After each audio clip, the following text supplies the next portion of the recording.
A mysterious blonde, a royal train chugging through the English countryside under cover of darkness, and a future king who's about to make the decision that would change the monarchy forever. No, this isn't the plot of a Netflix series. This is real life, and it's absolutely bonkers. Welcome back to Royal Cookies, where we serve up the juiciest royal gossip with a side of heart-wrenching humanity. Please remember to subscribe and click on the notifications bell icon, so you will be notified whenever we upload new cookies about the British royal family. The crown was too scared to touch, the press tried to bury, and the palace definitely doesn't want you to know about. We're talking about the royal train scandal of November 1980, the secret rendezvous that allegedly led to the most famous royal wedding of the 20th century. Picture November 1980. Margaret Thatcher's running Britain like a strict headmistress, ABBA still making everyone dance, and somewhere in the depths of the palace, courtiers are having absolute conniptions about Prince Charles. Why? Because at 32, he's still single, and the succession is looking shakier than a house of cards in a hurricane. Charles had been playing the field like it was Wimbledon. There was Amanda Knatchbull, Davina Sheffield, and of course, the woman who would later become his wife number 2, Camilla Parker Bowles. But here's the kicker. None of them were deemed suitable by the palace standards. They needed someone young, pure, and preferably without a romantic history that could fill a library. Enter Lady Diana Spencer, 19 years old, barely out of her teens, and about as innocent as a lamb in a field of wolves. She'd met Charles briefly when she was just 16, but by summer 1980, suddenly she was on the royal radar like a blip that wouldn't go away. Charles had taken a serious interest in her as a potential bride during a country weekend, followed by an invitation aboard the royal yacht Britannia. But here's where it gets absolutely mental. The palace machinery was in overdrive. They needed to know if this shy kindergarten teacher could handle the circus that was royal life. And apparently, someone decided the best way to test this was, well, let's just say it wasn't through a formal interview process. The royal train isn't just transport. It's like Buckingham Palace on wheels, complete with bedrooms, dining cars, and enough privacy to make a Swiss bank vault jealous.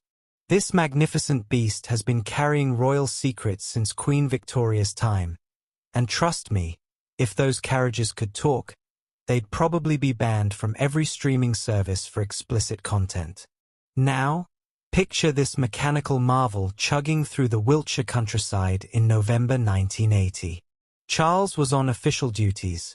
You know, the usual ribbon cutting, handshaking, yes, I'm terribly interested in your local sewage system kind of royal business. But according to sources, this particular journey was about to become anything but routine. The story goes that 19-year-old Diana had been smuggled on board the train in Wiltshire under the cover of darkness while the prince was undertaking official duties in the area. Smuggled. Like she was contraband caviar or something equally scandalous. Can you imagine the planning that went into this? It's like Ocean's 11, but with more tiaras and fewer explosions. And here's where it gets properly juicy. There followed hours alone together for the couple whose friendship has captured the country's imagination. Hours. On a train. Alone. I mean, what exactly does one do for hours on a train with a future king? Discuss the weather? Review constitutional law? Play charades? The mind boggles. But wait, there's more. The Sunday Mirror, being the absolute legends they were, decided to publish this story. Now, remember, this was 1980, no social media, no instant news cycles, just good old-fashioned newspaper scandalmongering. And boy, did they deliver. They painted a picture of clandestine romance that had the entire country talking faster than gossip spreads at a village fete. Hold on to your fascinator, because this is where things get absolutely mental. Just 1 week after the alleged tryst, Charles reportedly proposed to Lady Diana Spencer and asked her to marry him. 1 week. That's faster than most people decide what to have for dinner on a Tuesday. Now, call me cynical, but this timing is more suspicious than a tourist asking for directions to the crown jewels at 3 a.m. Was this romance or damage control? Because let's be honest, if the future king has been caught in a compromising position with a 19-year-old on the royal train, the palace would have moved faster than the Queen's corgis at dinner time. And Diana? Poor Diana had to deal with the aftermath. She addressed the gossip at the time, saying, "Even though they rang me up first, they printed it anyway. Afterwards, they rang up to apologize, but that doesn't change people's."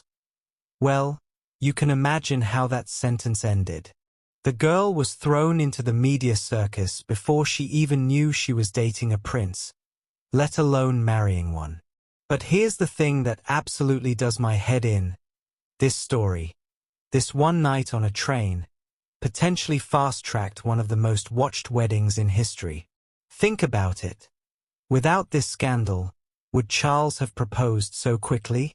Would Diana have had time to really think about what she was getting into? Would the entire tragic saga that followed have been different? It's like watching a historical domino effect in real time.